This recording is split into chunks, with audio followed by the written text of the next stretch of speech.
2.0 வந்தால் 2000 ஆகுமா? ஏன்னா எடப்பாடி வந்து 2000 சொல்லிட்டாரு. பார், என் லைன்ல ரொம்ப நீ கிராஸ் பண்ற. நான் ரொம்ப மோசமானவன், கெட்டவன். புரியுதுங்களா? அப்ப 2. ஏன்பா நீ தான் அதிகாரத்தில் இருக்க, இப்பவே ஆக்க இருந்தா தரமாட்டானயா, உண்மையிலே செலவு பண்ணிட்டயா, தூண்டி விடாத.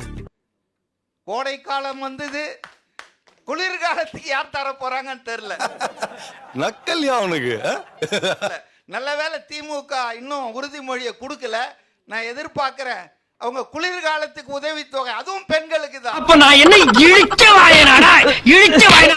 ஏன்னா கோடை காலமும் குளிர்காலமும் மழைக்காலமும் ஆண்களை எதுவும் பாதிக்கிறது இல்ல அப்படின்னு உங்க மனசாட்சி உங்களை பார்த்து கேள்வி கேட்காத மிஸ்டர் பார்த்தசாரதி? திராவிட முன்னேற்ற கழகத்தின் ஆட்சியிலே நான் முதல்வன் திட்டத்திலே நான் பயிற்சி பெற்று நான் படித்து, நான் முதல்வன் திட்டத்திலே படித்து இன்றைக்கு யூபிஎஸ்சி தேர்வுகளில் தேர்ச்சி பெற்றிருக்கிறேன் என்று சொன்னால் ஏப்பா அழுகுற முரியசா? என்னமா ஃபீல் பண்ணி கூவுறான்டா அவன். ஒரு கல்வியை ஒரு மாணவனுக்கு கொடுக்க வேண்டியது அரசின் கடமை. கடமையை செஞ்சதுக்கு நாங்க செஞ்சோம். இதான்டா திமுக, இதான் திமுக, மறந்துடாத. அந்த செயற்படுங்க.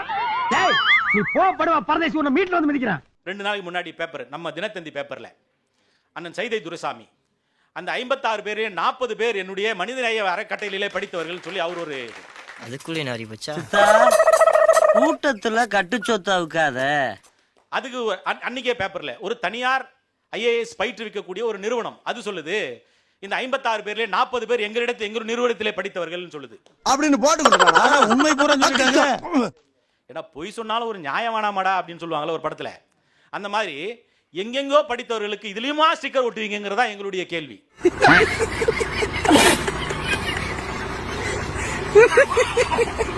இப்ப இன்னைக்கு எரிவாயு உருளை பிரச்சனை இருக்குது. அந்த பிரச்சனையை தீர்ப்பதற்காக முதலமைச்சர் பாரத பிரதமருக்கு கடிதம் எழுதுகிறார். 1000 பேரை பார்த்திருக்கேன், அந்த மாதிரி ஒரு டுபாக்கூரை நான் பார்த்ததே இல்ல.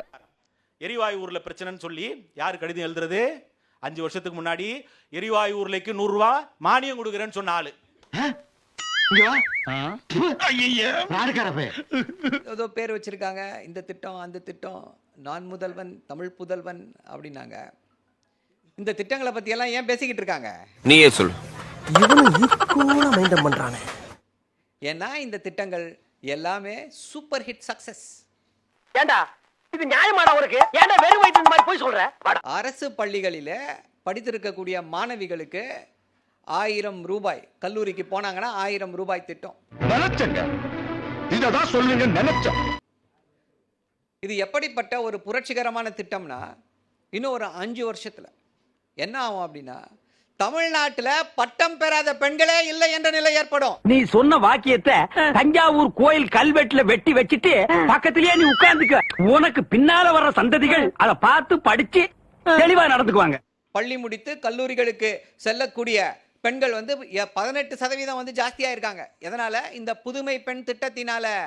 இதெல்லாம் புயல் காத்துல உட்காந்து எவனா பொறி சாப்பிடுவான், அவங்கிட்ட போய் சொல்றா. எத்தனை வாக்குறுதிகளை நிறைவேற்றினீர்கள்? 505 கொடுத்தீங்களே, 505 கொடுத்தீங்களே அப்படின்னாங்க. ஐயா, 404 வாக்குறுதிகள் நிறைவேற்றப்பட்டிருக்கிறது. டேய், இப்ப உன்னை கேட்டாங்களா இல்ல நான் தான் உன்னை சொல்ல சொன்னா? 364 நிறைவேற்றியாச்சு, 400க்கு திட்டங்கள் துவங்கியாச்சு. இன்னும் என்ன நீ பைத்தியக்காரனாவே நினைச்சிட்டு இருக்கிறல? 90% வாக்குறுதின்னு தமிழக முதலமைச்சர் சொன்னார்.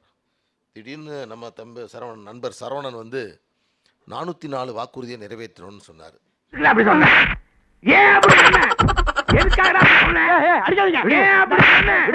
505ல 404 எத்தனை பர்சன்டேஜ்னு எனக்கு தெரியல. காலங்காத்தால உனக்கு குறவழி வரைக்கும் சோத்த போட்டு வண்டியில ஏத்திட்டு வந்ததுக்கு உன்னால என்ன பண்ண முடியுமோ அதை பண்ணிட்டேன். மற்ற வாக்குறுதிகள் நிறைவேற்ற முடியலன்னா என்ன காரணம்? பாஜக நமக்கு கொடுக்க வேண்டிய பணத்தை கொடுக்குறாங்களா? இல்ல. அதுக்காக நீங்க அழுவ கூடாது. இல்ல நீங்க அழுவுறீங்க. இல்ல சார். இல்ல கண்ணு கலங்குது.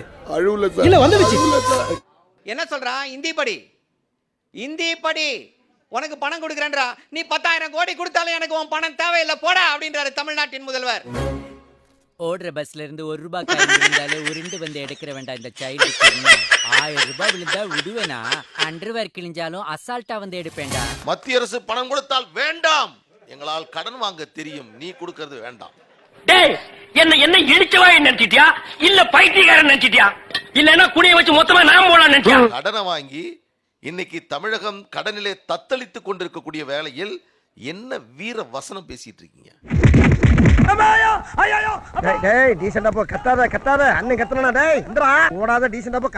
ஒருவரை ஏமாற்ற வேண்டும் என்றால் அவருக்கு ஆசையை தூண்ட வேண்டும். இது ஒரு படத்துல வந்த வசனம். எனக்கு பிடிக்கலடா. அது அற்புதமா தெரிஞ்சுக்கிட்டவங்க தான் இன்னைக்கு திமுக.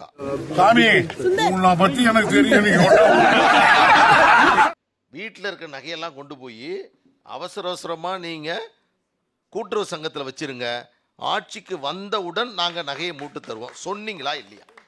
பேசணும் அப்படியே வாழைப்பழம் மாதிரி பேசுவான் மேம். இவன் பேசுறத பார்த்தா எப்படியா பட்டவங்க விழுந்துருவாங்க. பேசியே கவர் பண்ணுவான் மேம் இவன். இன்னைக்கு என்ன நடந்துச்சு? நகை மூட்டது, அந்த நகையை மீட்டெடுத்தது நீங்க நிறைவேற்றின லிஸ்ட்ல இருக்கா இல்லையா? எனக்கு பதில் சொல்லணும். பதில் தெரியாதவன்கிட்ட கேள்வி கேட்டா கூட தேடி பூச்சி ஏதாவது தப்பாவது பதில் சொல்லுவான். எனக்கு கேள்வியே தெரியாதே. அதே மாதிரி கல்வி கடன் தள்ளுபடி செய்வோம் என்று சொன்னார்கள். கல்வி கடன் ஒரே ₹1 தமிழ்நாட்டில் தள்ளுபடி செய்யப்பட்டதா? உங்களை யார் தடுத்தார்கள்? இப்ப நான் என்ன உங்கள்ட்ட சொல்றது?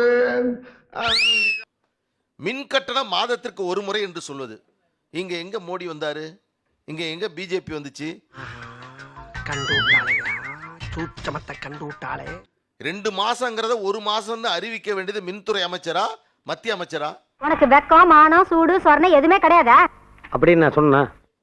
ஆனால் இது போன்ற மோசடிகளை சொல்வதுதான் இவருடைய வேலையா இருக்காங்க. அடுத்தது பாத்தீங்கன்னா பேருந்து கட்டணம் நாங்கள் ஆட்சிக்கு வந்தால் குறைப்போம்னு சொன்னாங்க. ஆட்சிக்கு வந்ததிலிருந்து பேருந்து கட்டணம் எத்தனை முறை இந்த ஆட்சி உயர்த்தப்பட்டிருக்கிறது? நீ நல்லா இருக்க மாட்டடா, நல்லாவே இருக்க மாட்டடா. போக்குவரத்து துறை அமைச்சர் சிவசங்கர் எங்க மாவட்டத்துக்காரர் தான், என்னுடைய நண்பர் தான். ஒரு தொகுதிக்கு ஒரு தேர்தலை சந்திக்கக்கூடிய அளவுக்கு இன்னைக்கு தகுதியோடு இருந்தவர். அவனை சொல்லி நிறுத்துங்களேன்டா. அவன் நிறுத்துற அந்த லூசுக்கு மட்டும் வந்துட்டே இருக்கான் போடுறா. வர நிறுத்துற அவனை. இன்னைக்கு ஒரு 3 மாவட்டத்தை திமுகவினுடைய தேர்தலை சந்திக்கக்கூடிய அளவுக்கு அவருடைய பொருளாதார நிலை மிகப்பெரிய அளவுக்கு உயர்ந்திருக்கிறது. என்னுடைய செயின் தானடா இப்படி மாறி இருக்குது. மன்னிச்சிருங்க பாஸ், பணத்து மேல ஆசைப்பட்டு உங்களுக்கு துரோகம் பண்ணிட்டேன்.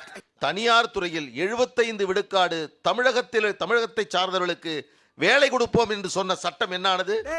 நீ சொல்றத கேட்கும்போது லைட்டா நெஞ்சு வலிக்கிற மாதிரி இருக்குடா. இன்றைக்கு வரைக்கும் நிறைவேற்றினீங்களா? இதை பாஜக அரசு தடுத்துச்சா? யார் தடுத்தார்கள்? யார் நிறைவேற்றவில்லை? என்னாச்சு? நீயே இவ்வளவு கேவலமா இருக்கேன்னு சொல்ல வர்ற? ஒத்துக்கிறேன். சென்னை உயர்நீதிமன்றத்தில் தமிழ் ஒலிக்கும் சொன்னது யார்? உச்சநீதிமன்றத்தினுடைய கிளை தமிழகத்திற்கு வரும் சொன்னது யார்? செய்தீர்களா? அடே உங்களுக்கு மாட்டு சாணி இல்லடா, மனுஷன் சாணி அடிச்சா கூட நீங்க திருந்த மாட்டீங்க.